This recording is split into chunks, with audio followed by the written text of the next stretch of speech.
Alcanzaría el día para hablar de la palabra de Dios, pero hoy vamos a hablar un poco de la Biblia y lo que creemos de lo importante que es. Antes que nada, quisiera que me ayudaran y que cada uno fuera por el mismo orden que tenemos en el papel, de que pudieran buscar los versículos bíblicos, porque no pude recortarlo, no pude traerlo y pintarlo, así que me van ayudando con lo que dice la palabra del Señor. Y primero, yo tengo segunda de Pedro 1 del 20 al 21. Pero ¿qué cosa es la Biblia? Bueno, ¿quién me puede leer el inciso A? ¿Qué es lo que dice?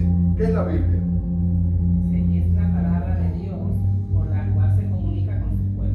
Así es, amén. Como estaba diciendo, para nosotros los cristianos creemos que la Biblia es el manual de conducta y fe por lo cual Dios, por medio de hombres inspirados, ¿verdad?, por el Espíritu Santo, nos dejó un modelo. Dice la Biblia que es la palabra profética más segura que debemos de seguir. Después de ahí no hay nada, ni lo que diga un hombre, ni lo que diga un papa. Creemos que la palabra de Dios es infalible, ni lo que diga un profeta, porque hoy vemos en muchas ocasiones que viene una persona a una congregación y dice: y así dice el Señor, y a partir de ahora te vas a ganar un viaje a Punta Cana, y desde ahora yo te profetizo, y todo es yo, y un barco, y un avión. Toda palabra que está aquí es la palabra que inspiró Dios para que nosotros podamos actuar por ella, como vemos en la fe. La fe es obradora. ¿Por medio de qué? De la palabra que escuchamos, que la fe viene por el oír, y el oír, ¿qué? La palabra de Dios. Así que escucha lo que dice segunda de Pedro, el capítulo 1 del 20 al 21. Entendiendo primero esto, que ninguna profecía de las Escrituras es de interpretación privada, porque nunca la profecía fue traída por voluntad humana, sino que los santos hombres de Dios hablaron siendo inspirados por el Espíritu Santo. Y aquí tuviéramos que ir un poco a la historia, en la cual no vamos a poder abarcar todo, pero entender también por qué es que la Biblia que tenemos nosotros, los cristianos evangélicos, es un poco diferente a la Biblia que tiene la iglesia tradicional, ¿verdad?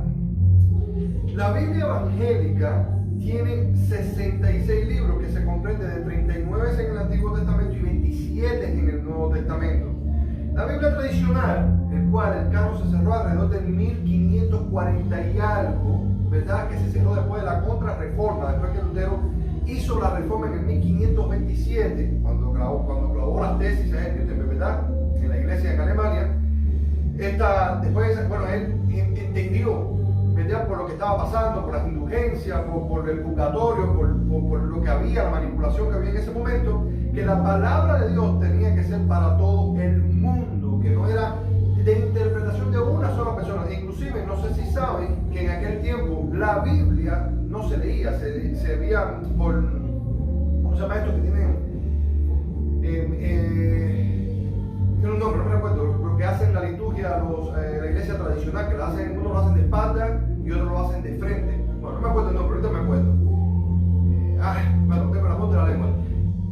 Pero no leían la palabra de Dios, no salían al pueblo, y estaba prohibida que el pueblo leyera la palabra de Dios. De hecho, uno de los puntos de inflexión que hubo en aquel entonces era cuando Lutero le dan para que lea el libro de Romanos, para que lo explique, y él se da cuenta, como estuvimos viendo antes, que la salvación era por fe, que no era por obra, que no había nada que podríamos hacer, sino que era creer. Entonces digo, no, pero espérate, esto tiene que salir a la luz. Pero, o sea, la iglesia tradicional no te decía: mira, hermano, aquí tienes la Biblia entera, sino que te da un libro para que tú pudieras, o no a ti, sino a los maestros de aquel entonces, ¿verdad?, a los monjes, como fue el caso de Casiodoro de Reina y Cipriano de Valera, que después tradujeron la Biblia al español, y fue el caso también de Lutero, que la tradujo al alemán y después a otros idiomas. Pero ¿por qué, hermano? ¿Por qué nuestra Biblia en síntesis? Porque no tenemos mucho tiempo. ¿Por qué la Biblia evangélica tiene los libros, tiene 66, y la Biblia tradicional tiene los 73? Bueno, esto es sencillo. Alrededor de 250 años antes de Cristo existió un emperador que se llamaba Ptolomeo, era en la era helénica. donde la sede de la sabiduría en aquel entonces se entendía que estaba en Alejandría, que es lo que es hoy Egipto, ¿verdad? De ahí había una de las bibliotecas más grandes que existían en el mundo, ¿verdad? Y Ptolomeo dice, bueno, nos falta algo. Recuerden que los libros en aquel entonces eran papiros, ¿verdad? Y todavía había muchas colecciones de piedras también, ¿ok? Entonces, ¿qué dijo Ptolomeo? Oye, queremos la ley judía, queremos saber cómo se comprende. Entonces llamaron al sacerdote, al sumo sacerdote de aquel tiempo, mandaron una carta, el bibliotecario, por medio del emperador, y dijeron, oye, queremos que tú nos mandes la ley. ¿Y qué hizo? El sacerdote de aquel tiempo mandó a 70, unos dicen que 72 de cada, o sea, creo que eran como 6 de cada tribu, y lo mandan a Alejandría. Y de ahí entonces es que ellos traducen parte de la ley judía, ¿verdad? Pero en ese entonces, estos que tenían mucha influencia helénica, ellos incluyen los libros apócrifos, que son los 7 libros que son primero y segundo de Macabeo, Tobías, Judí, Barú, Sabiduría y Eclesiástico.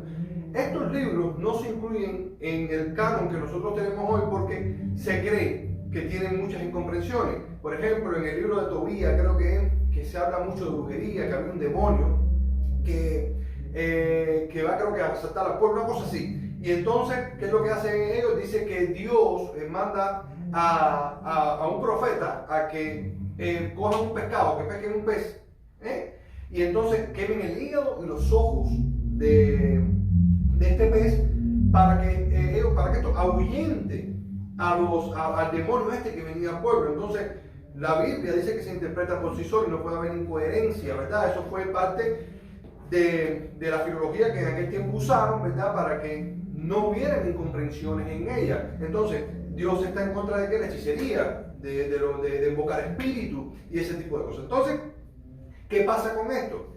Esa Biblia que fue parte del canon del Antiguo Testamento se llama la Septuaginta, ¿verdad? Porque se cree que fueron 70 sabios que fueron a Alejandría y de ahí. Entonces, ¿qué pasa con esto? Esto fue en el periodo de silencio después del libro de Malaquías, 400 años antes de Cristo. Pero antes de esto existía ya un canon que se llamaba, que se hizo en el concilio de Yania por los judíos hebreos, que no aceptaron, que no fue un canon, lo llamaron canon, que después la iglesia tradicional fue la que adoptó esto, pero ellos dijeron, ¿sabes qué? Hay mucha influencia helénica, nosotros queremos, conciliamos que esto debe ser, que tenga las escrituras originales hebreas, y por eso fue que no aceptaron este tipo de recopilación de libros, y estas fueron las copias que tomó Lutero para poder entonces decir, bueno, no son los 73, sino que son los 66, ¿verdad? Por eso es que está acá. Ahora, ¿cuándo se hizo esto? Porque es muy importante, porque la iglesia tradicional dice, no, nosotros somos los que tenemos razón. No, fue en la contrarreforma, después, en el 1540, después que Lutero hace la reforma, donde ellos dijeron, bueno, sí, ahora sí se quedan, porque en ese tiempo, esos libros, la iglesia no tenía un canon, como decir, este es el canon oficial, sino que iban agregando o quitando. ¿Por qué? De hecho, hubo un gran problema con el libro de Apocalipsis, creo que había una cuarta carta de Juan que no se incluyó, nada más que se hicieron 3. ¿Ok? Ahora, lo importante de esto es esto, que quiero que lo entiendan. Lo importante es que la palabra de Dios es infalible y le dio a estos hombres, sea quien sea, porque yo digo, Dios usó un burro y le quejado de un burro y así accionó y actuó. Ahora, en ese tiempo, por las reglas, ¿verdad? Que ese es el significado de canon, regla. En ese tiempo, por lo que se hizo, creemos, porque no hay incoherencias, ¿verdad? Por los libros que se adjuntaron, ¿verdad? Creemos que es la palabra de Dios. Entonces, vamos a ir a 2 de Timoteo 3:16. ¿Quién la tiene? Hay mucha historia, lo pueden buscar. O sea, te lo estoy resumiendo porque toda escritura es inspirada por Dios y útil para enseñar, para redarguir, para corregir, para instruir en justicia, a fin de que el hombre de Dios sea perfecto, enteramente preparado para toda buena obra. Amén. ¿Para qué es la escritura entonces? Toda buena obra. Exacto. ¿Y para que el hombre de Dios sea qué? Perfecto. Entonces, entendemos que cuando habla de hombre, habla de hombre y mujer. Está generalizando, está diciendo para que el hombre sea, porque recuérdense que el hombre y la mujer es una sola carne. O sea, estamos hablando de en general de hombre y mujer, estamos generalizando, ¿verdad? O igual que como cuando hablamos de la humanidad también incluye hombres y mujeres, ¿ven? Entonces, hay una razón por la cual Dios nos da las escrituras, y es para que podamos ser perfectos, para que podamos ir en camino de ¿qué? De la santificación. Por eso, que cuando nosotros compramos, por ejemplo, un artículo, un televisor, ¿qué nos da el fabricante? Nos da ¿qué? Un manual. Nosotros los latinos somos muy difíciles que vamos a leer el manual, no lo leemos. Nosotros sacamos y prendemos ahí, si no prende, entonces bueno, nosotros acudimos a muchas... Pero nos da un manual, ¿para qué? Para cuando, no solamente porque esperamos a que se rompa para leerlo, sino para que no se rompa, léelo primero, cómo se enciende, porque en este caso es un televisor y es fácil. Bueno, y ahora con el tiempo todo se ha hecho más fácil, pero antiguamente, los equipos electrodomésticos eran más complicados. Igual es en la vida de nosotros. ¿Para qué Dios nos da un manual? Porque sabemos que nosotros sí somos falibles, nosotros sí somos pecadores, nosotros fallamos constantemente, pero ¿para qué está la palabra de Dios?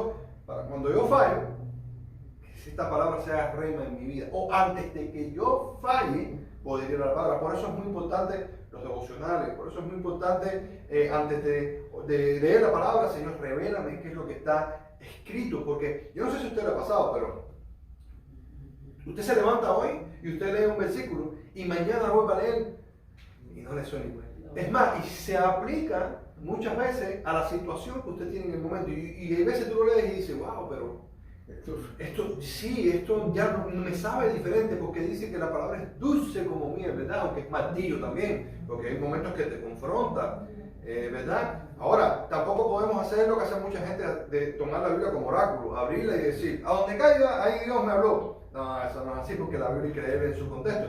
Porque tal que abras la Biblia y lo que leas es, y Judas fue y se ahorcó.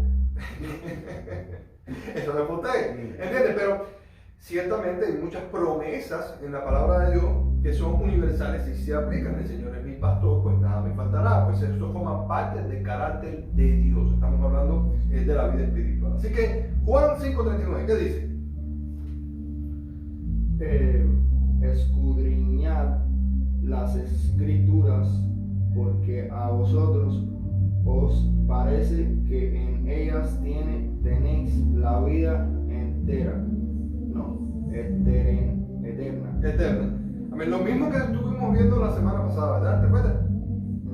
De cómo la salvación, porque viene por el oído. Cuando tú lees la palabra, tú estás seguro. ¿Por qué? Porque la palabra habla de quién, del mismo Jesucristo. Y ellas son las que dan testimonio de mí. Amén. Fíjate esto, hermano. Esto es increíble. Nosotros ya estábamos viendo algo en el estudio de cómo, de un testimonio de una señora que habla de Jesucristo y trata de desmentir la existencia de Jesucristo. Yo digo, ahí sí fue donde se le quemaron las tostadas. ¿Por qué razón? Porque si hay algo que es irrefutable, es la existencia de Jesucristo. Muchas culturas lo vieron como un profeta. Flavio José fue uno de los historiadores más preeminentes que no era cristiano en aquel entonces. Habla de un perturbador, un loco, dice, que andaba dando vueltas y haciendo milagros. Así mismo dice. Andaba con un puñado de personas haciendo milagros por medio de Israel o Jerusalén. Y yo digo, yo primeramente pienso que es un problema de relación, ¿no? De relación. Pero otra cosa que yo pienso es el no estudiar, y es eso mismo, porque hubo un erudito que dice que las profecías que se cumplieron de Jesús solamente, bueno, eran más de 8.000 profecías, pero que se cumplieron 8 en un ser humano en toda la historia de la humanidad era como ir a Texas, tomar una cuora, 25, de la moneda de 25 centavos, y llenar Texas de cuora y tirar una, y que tú pudieras en 2 horas poder encontrar la cuora que había, que estaba escondida dentro de ese tipo de cosas. O sea, no hay un ser humano que haya cumplido las profecías que cumplió Jesús. ¿Y dónde están escritos? Pero es más, hay algo también que es importante, por ejemplo, los evangelios sinópticos. Dice la gente, bueno, tienen incoherencias y tienen errores porque no cuentan la historia de la misma manera. Y digo, eso es lo que le da veracidad, porque te está hablando de diferentes ángulos. Por ejemplo, si tú vienes aquí y hoy tú dices, bueno, yo te pregunto, bueno, hermano, ¿cómo estuvo el culto? Y tú dices, bueno, para mí no estuvo muy bien porque no me sentí que la palabra estaba muy buena, ¿verdad? Entonces le pregunto, hermana, ¿y cómo estuvo el culto? Bueno, yo lo vi, lo que pasa es que a mí me estuvo bien, pero yo creo que desde mi punto de vista, a lo mejor la palabra se debió interpretar de esa manera, refiriéndose todos a la misma persona que estaba predicando. Bueno, hermano, ¿y usted qué cree? Bueno, para mí estuvo perfecto, el Espíritu Santo se movió. Cuando el predicador habló, entonces el Espíritu se movió. Las tres personas lo vieron desde un ángulo diferente, pero todas coincidieron de que había un predicador que estaba dando la palabra. La diferencia es como tú sentiste en ese momento, como tú lo viste. También recordarse que en la Biblia habían, por ejemplo, carpinteros, habían maestros, habían, en el caso de Pablo, que era un erudito. Todo el mundo no narraba la historia de la misma manera, ¿entiendes? No es lo mismo, por ejemplo, como Lucas.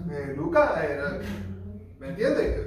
Doctor, ¿cómo describe el mismo Juan? ¿Cómo describe el Evangelio de Juan? Es amor. Juan es la persona que más menciona al Padre. Sin embargo, te vas al Evangelio según Mateo, porque recuerda que estamos viendo las copias de las copias según los códices también, porque esa es la otra. Hay diferentes tipos de códices. Por eso la Biblia hay mucho que hablar. Pero son los ángulos. Mateo, ¿qué era? Era un publicano, era alguien que a lo mejor no era muy letrado, pero sí era un buen matemático.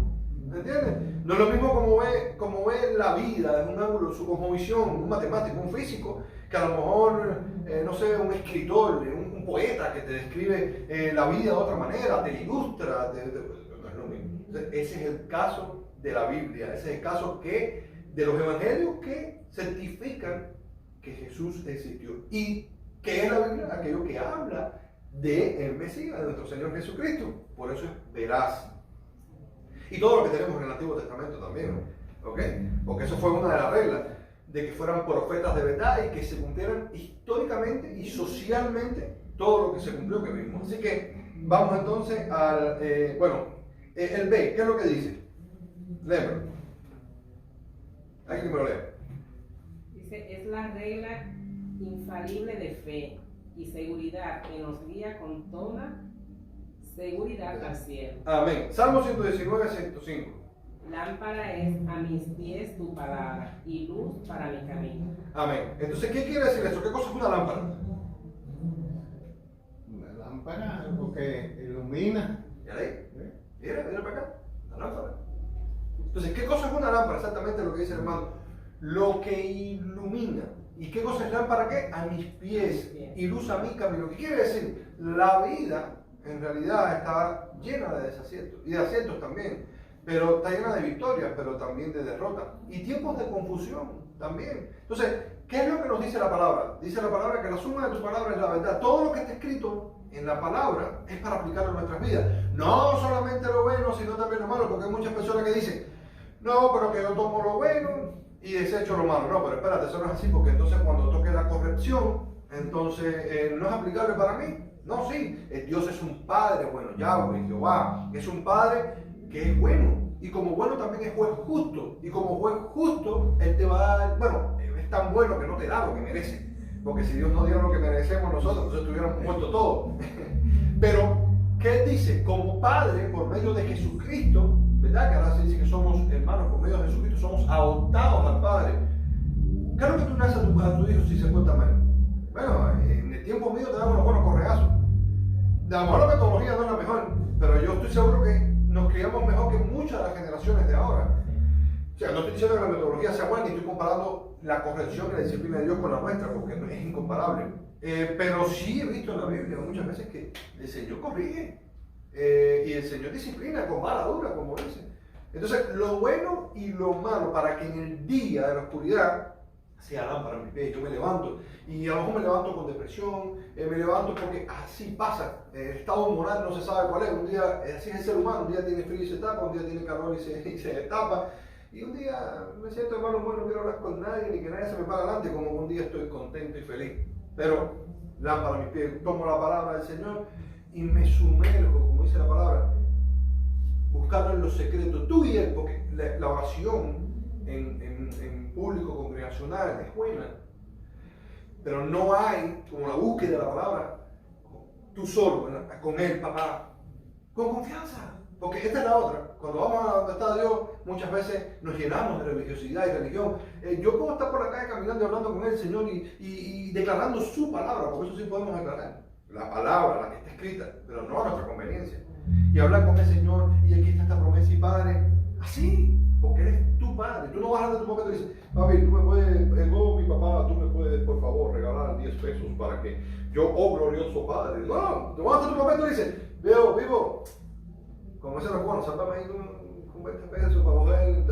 Igual es Dios, con respeto, obviamente, porque tiene que haber respeto, pues es tu papá. Esa es la palabra que alumbra, amén. Sin miedo, Padre, en el nombre de Jesús, ¿qué es lo que tengo que hacer? Revélame, ilumíname en este día, y eso es día a día todo, ilumíname, porque la misericordia es nueva cada día, por los obstáculos también, porque tú no puedes esperar, en el mundo vas a tener aflicciones, y eso es todos los días, te lo puedo asegurar, y esto no te excepto nadie, el evangelista, el pastor, el creyente, no, todo el mundo tiene problemas. Ilumíname, Señor. Entonces, Juan 5:24. Dice, de cierto os digo, el que oye mi palabra y cree al que me envió tiene vida eterna y no vendrá a condenación, mas ha pasado de muerte a vida. Amén. Entonces, ¿qué es lo que hace la palabra? Pues evidentemente salva. La palabra nos lleva a lugares seguros, ¿verdad? Dice, con toda seguridad nos lleva ¿a dónde? Al cielo, sin miedo. Ahí está. Por eso me gustó mucho hace poco lo que escuché de un pastor que está hablando con una atea, no sé si lo vieron, y le preguntan, bueno, ¿qué tal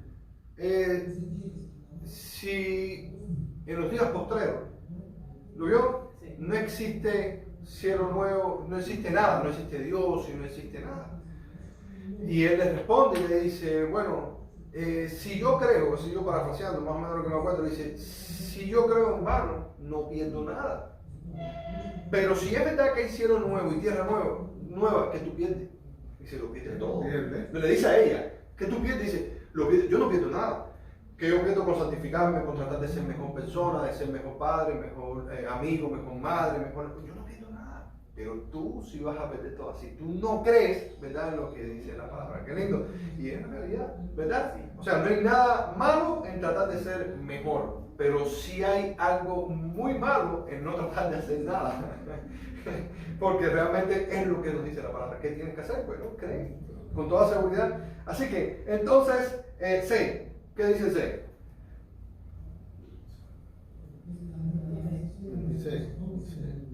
El C que está aquí en el papel. Y después entonces vamos a Apocalipsis 22, 18, 19. A la Biblia no se le puede añadir ni quitar. Amén. Y eso está en Apocalipsis 22, 18, 19. Y otra persona me busque, por favor, 1 de Pedro 1, 25.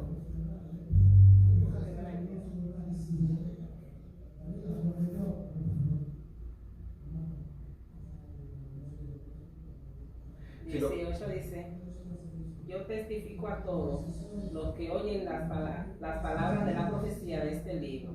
Si alguno añade a ella, Dios traerá sobre él las plagas que están escritas en este libro. Y si alguno quita las palabras de este libro, de esta profecía, Dios quitará su parte del árbol de la vida y de la ciudad santa descrito en este libro. Amén. ¿Está claro? Yo no creo que eso tenga otra interpretación. O sea, por eso es tan importante entender, y esto, ojo, yo quiero que ustedes entiendan esto, discernir los espíritus, porque una cosa son las traducciones, que quiero aclarar esto, no hay diferentes versiones de la Biblia tiene una sola versión, lo que hay son traducciones en dependencia del lenguaje. Por ejemplo, no podemos creer que en el tiempo de Casiodoro de Reino Cipriano de Valera, en el cual fue puro castellano, ahí está el gozo, o sea, independientemente que el idioma se ha degenerado muchísimo y ahora, después de mucho tiempo, hay muchas acepciones de las palabras. Por eso está el lenguaje actual, Dios habla hoy, porque no es lo mismo en el alcohol tuyo, por ejemplo, cuando tú hablas con jóvenes, posiblemente no es como yo hablo. Yo a lo mejor siento yo unos jóvenes aquí que no me van a entender. Si yo no me adapto, ¿verdad? Como decía Pablo, yo por tal de ser, pues para los judíos me hice judío, no es que se hizo, sino que se adaptó, igual que a los gentiles. No es que se corrompió, es que trató la manera de adaptarse para poder llegar al evangelio. Ahora, una cosa son las traducciones, ¿verdad? Y otra cosa son las versiones. Ahí sí, cuando se cambia lo que dice la palabra, ahí sí. Por eso que hay, o sea, ustedes saben qué tiempo se puede demorar. Por ejemplo, la misma asociación bíblica se demora 10, 15, 20 años para poder hacer una traducción nueva en dependencia del contexto, o sea, del lenguaje que se está usando. Entonces, no es lo mismo eso que cambiar. O sea, no es lo mismo es leer la palabra, bueno, de tal manera amó Dios al mundo, que dio a su Hijo unigénito para que el pastor Pedro creyera y no, para que todo aquel que tenga vida. Esa es la diferencia de que si tú quitas o pones. Y eso es súper peligroso porque sí he escuchado versiones de la Biblia que se la quitan, pero también supuestos apóstoles, supuestos pastores que se paran e interpretan lo que le da la gana. Por eso la Biblia no es de interpretación personal, por eso la Biblia hay que hacerle hermenéutica, hay que hacerle exégesis con otros versículos, porque es la suma de la palabra, no es lo que a mí me dé la gana. No es tomar un versículo y decir, bueno, y que prospere tu alma así como prospere tu corazón. Y volvemos a lo mismo. Dios quiere prosperarte, pero es en todo. Tu alma como en todos los ámbitos de tu vida, las áreas, pero no es que tengas dinero solamente y que te olvides de la vida espiritual, porque la felicidad o el gozo no se comprende de una sola cosa que se llama dinero, sino es un compendio de muchas cosas. Sí, usted diciendo esas cosas me trae también el tema de las interpretaciones que muchas veces se dan, porque yo escuché una predicación una vez de una piaro, a ver si usted piensa de eso. No sé por qué, porque no es que yo sé. Pero uno, yo siempre digo a mi esposo, tenemos que siempre estudiar la Biblia y pedirle al Señor discernimiento, porque en la predicación que daba, que era una pastora, muy contrario a lo que dice la Biblia en realidad, pero como ella lo interpretó, lo explicaba. Si usted no tiene discernimiento, claro. Da por sentado lo que ella dice. Exacto. Y eso es un problema súper crítico. ¿Por qué? Porque dice la Biblia que el pueblo de Dios perece porque le falta conocimiento. Yo le digo a la gente, mira, yo tengo, bueno, ustedes saben, yo hice apologética por mucho tiempo y tengo un canal de YouTube, tengo como 2 canales. Y yo le digo a la gente, ¿sabes cuál es el problema del cristiano hoy en día? Que se deja llevar por lo primero, porque no le gusta estudiar, no le interesa, no le importa. Entonces, ¿qué pasa con esto? La Biblia tú no la puedes interpretar desde un solo ángulo. Es más, usted ha visto los estudios. Cuando nosotros hacemos los estudios, damos primero las dos partes. ¿Qué es lo que dice la tradición? ¿Cuál es el contexto histórico? ¿Cuál es el contexto sociopolítico? En aquel momento, ¿qué se quiso decir? Porque, por ejemplo, en el caso de los hebreos, había leyes políticas, culturales, había leyes que eran para ellos, que no son para nosotros. Las 613 leyes que hicieron los fariseos mucho tiempo después, inclusive no tenían que ver ni con las leyes de Moisés. Y Jesús fue claro con eso. Dice, bueno, fue claro hasta que dice que Moisés en un momento endureció su corazón, ¿verdad? Igual que con la ley de ama a tu padre y a tu madre, que ellos inventaron, que si yo le daba una ofrenda, vamos, si yo me contaba más con mi padre y mi madre, ¿cómo se llama esa ley? No me acuerdo el nombre. Y yo me porto más con mi papá y mi mamá, yo vengo y te digo, mira mami, pues ahí 20 pesos, ya está saltado. Eso lo inventaron los fariseos. Por eso Jesús estaba en contra, ¿me entiendes?, de muchas cosas de los fariseos. Por eso decía, oíste que fue dicho, mas yo digo esto. ¿Me entiendes? Por eso él resume los mandamientos y dice, no, olvídate de tantas leyes, estas que se inventaron ellos. Amarás al Señor con todo tu corazón y a tu prójimo. En esto se resume la ley y los profetas. Deja el invento de que si ahora, de que si la ofrenda, y que si el sacrificio y que si purifica. Oye, bueno, sus fiestas también, son sus fiestas. Pero no eran requisitos para nada. Entonces, esos ellos se lo inventaron. ¿Está claro, no? Entonces, seguimos. Tenemos entonces Mateo 4, 3, 11.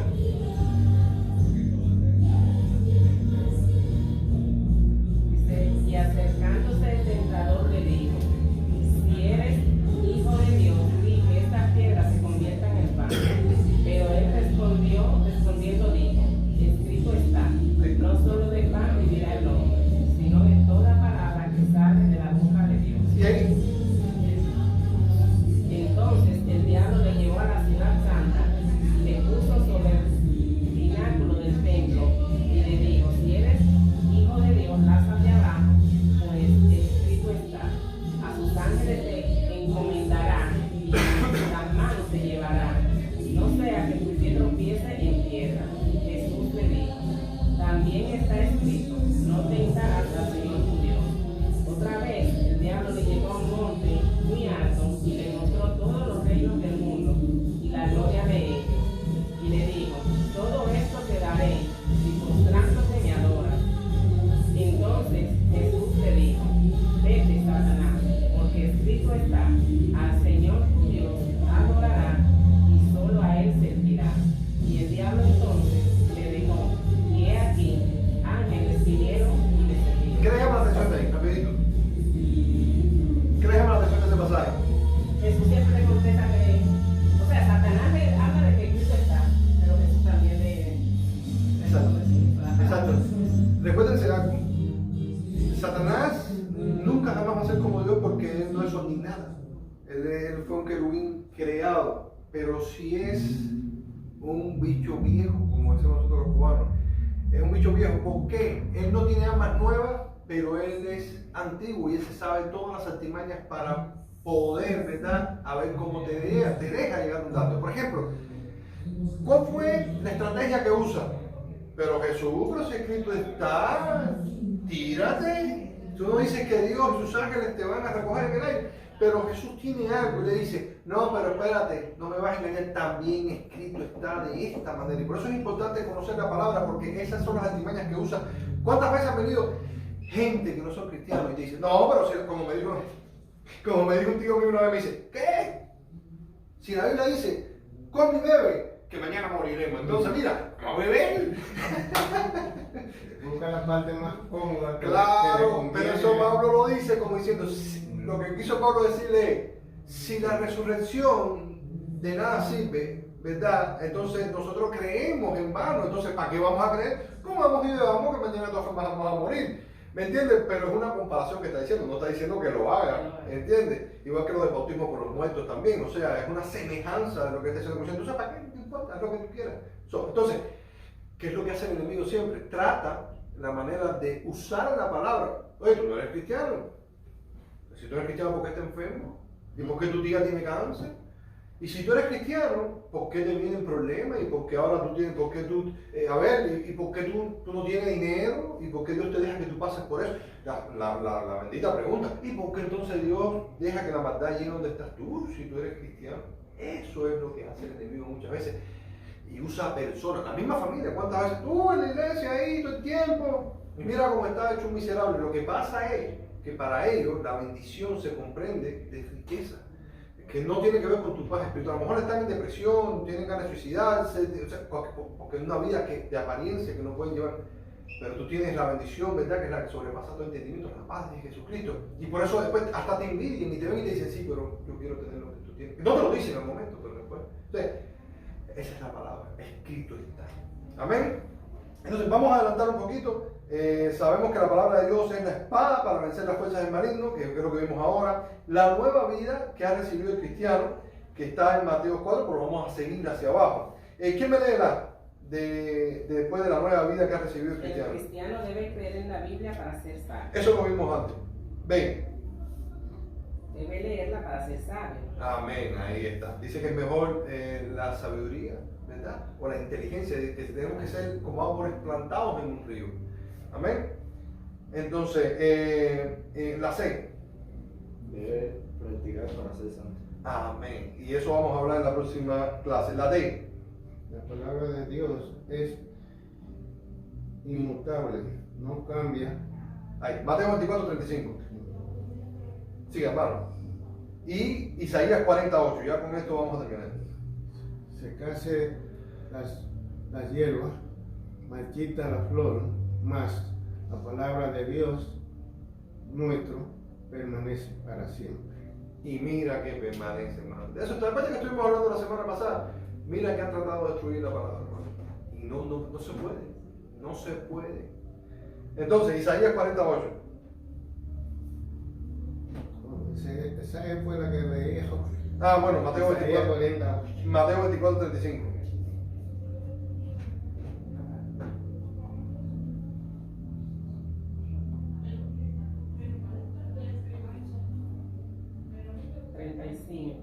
El cielo y la tierra pasarán, mas mis palabras no pasarán. Amén, porque la palabra de Dios es eterna. Así que las fuerzas del infierno, Satanás, demonios, ateos, incrédulos, escépticos, supuestos cristianos, han atacado la autenticidad, veracidad e inspiración y su origen divino de la palabra. La palabra de Dios permanece para siempre. Quiero que hagamos algo. Miren la hoja y vamos a hacer algo. Tomen un lápiz y yo quiero que ustedes dibujen un versículo bíblico que se imaginen. Y después vamos a hacer algo. Un versículo bíblico que se imaginen. Dibújenlo.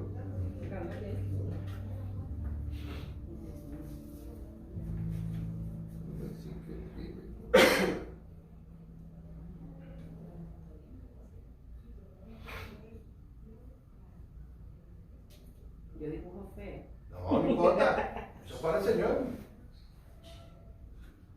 Cualquiera. El que te imagines, que tú quieras, el que te haga rema, el que Dios te haya hablado.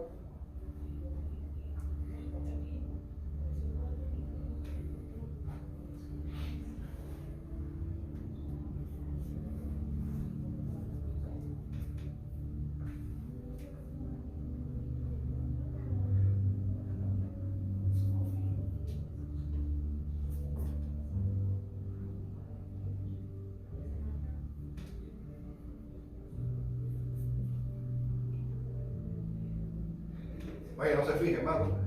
No se fije que lo veo mirando para el lado. Claro que no soy dibujante. No importa lo que...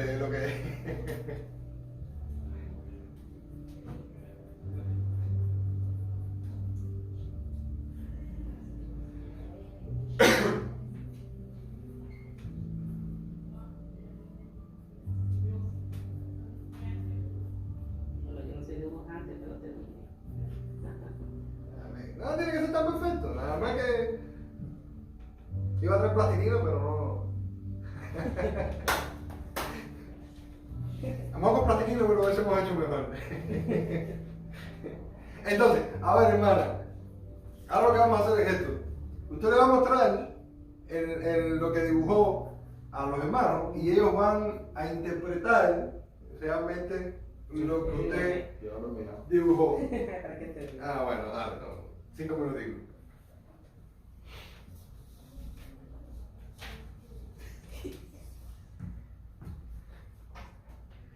Oye, hermano, usted lo que está haciendo es un cuadro de Picasso lo que está haciendo. Bueno.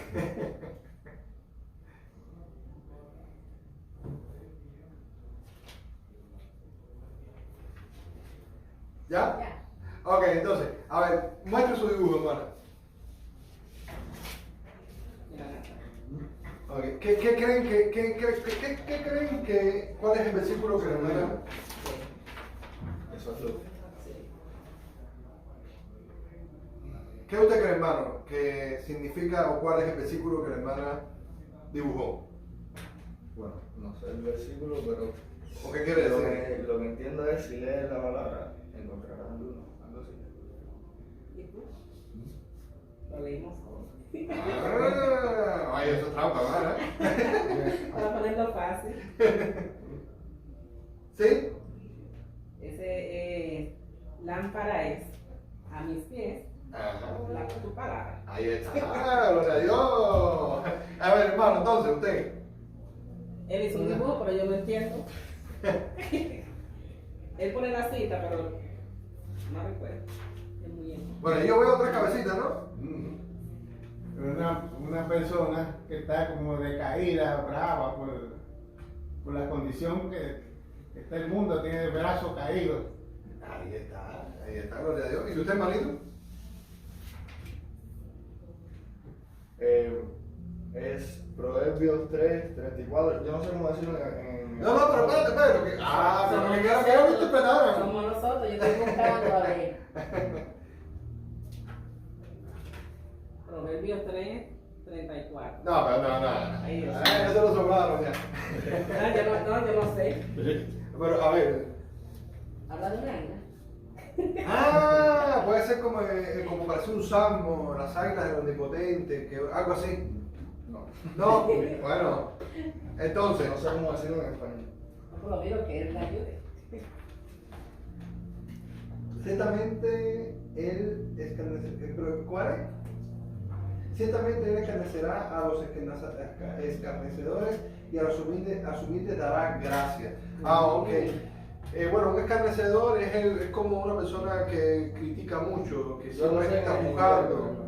Exacto. Entonces que el Señor se hará cargo de esas personas que se dedican a criticarte, a ofenderte, a vituperarte, ¿verdad? Y a los justos Sí, los él levantará. se ríe de los que se ríen. De la gente. Por ahí. Miren el mío. ¿Qué usted cree que dice? Ay, Dios mío. Un camino. ¿Un camino? Camino. Eso es. No, si te lo digo. ¿Ok? Un monte. Una letra. Dos letras. Que va subiendo con una montaña.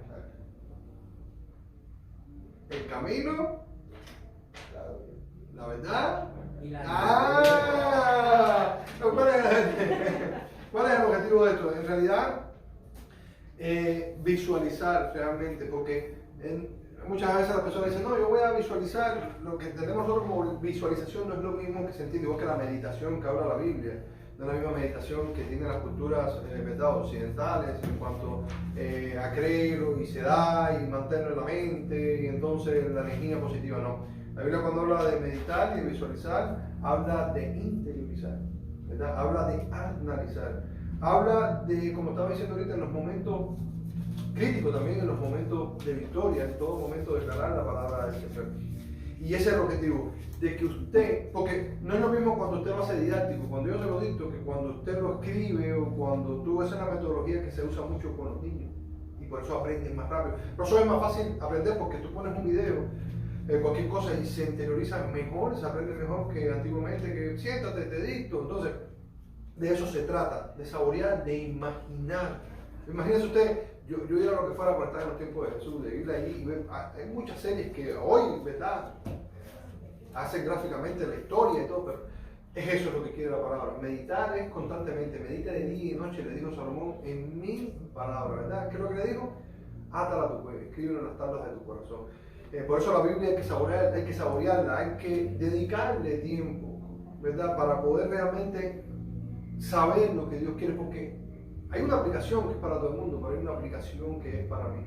Y cuando yo veo que el Señor es el camino, Señor, yo me imagino un camino. ¿Cuál es el camino? Bueno, que podemos caminar aquí, pero ¿cuál es el camino del cielo del lado tuyo, Señor? Eso es personal yo. ¿Cómo sería?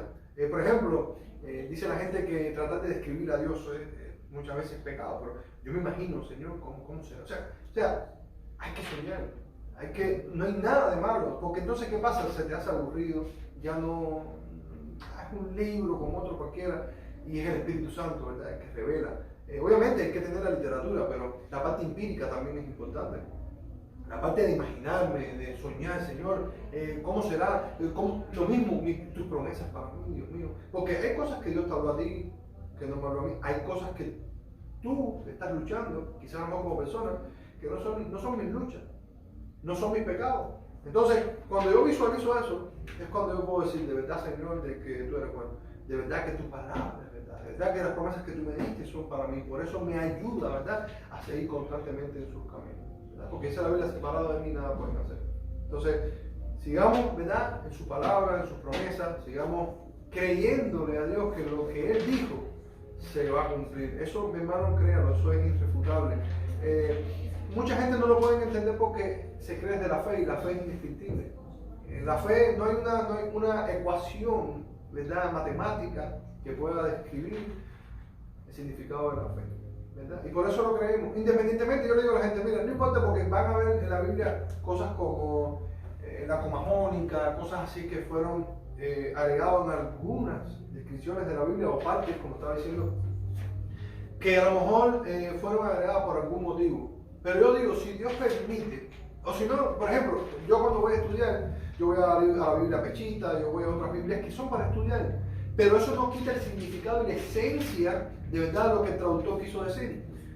Entonces, la Biblia no tiene errores, ¿verdad? Pero hay muchas revelaciones. Así que, lejos de enfocarnos en que, porque si lo van a estudiar, van a ver que hay cosas que a lo mejor no entienden, después lo entenderán, como estamos estudiando el libro de Efesios, de que el remitente quién fue o no fue el remitente, pero está ahí. Si Dios permitió que llegara hasta nuestras manos la Biblia, entonces es su palabra y vamos a creerla completa, ¿verdad?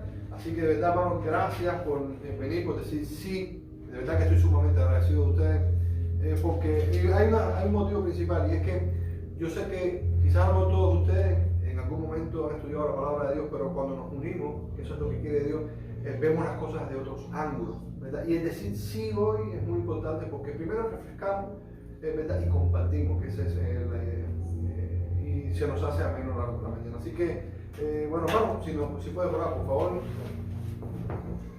Santísimo Dios y Padre nuestro, Señor Jesucristo, santificado sea tu nombre. Gracias, Señor. Te damos gracias, Padre amado, primero por el día de vida que ha permitido que podamos ver. Gracias, Señor. Gracias, Padre, por que hemos podido llegar hasta nuestro lugar de reunión. Amén. Y podemos compartir tu palabra, Sí, Señor. uno con otro, como dice, hablando la verdad unos a otros Amén. y cantar salmos, Amén. todo a tu nombre, Padre amado. Sí, Señor. Te pedimos que ahora que vamos a profundizar más en tu palabra, que podamos poner la mayor atención Sí, Señor. a lo que se dice desde el púlpito, que penetre en nuestra mente y nuestro corazón y nos ayude a actuar. Te lo rogamos, te lo pedimos en el nombre de Cristo Jesús. Amén. Amén. Gracias por todo. Sí.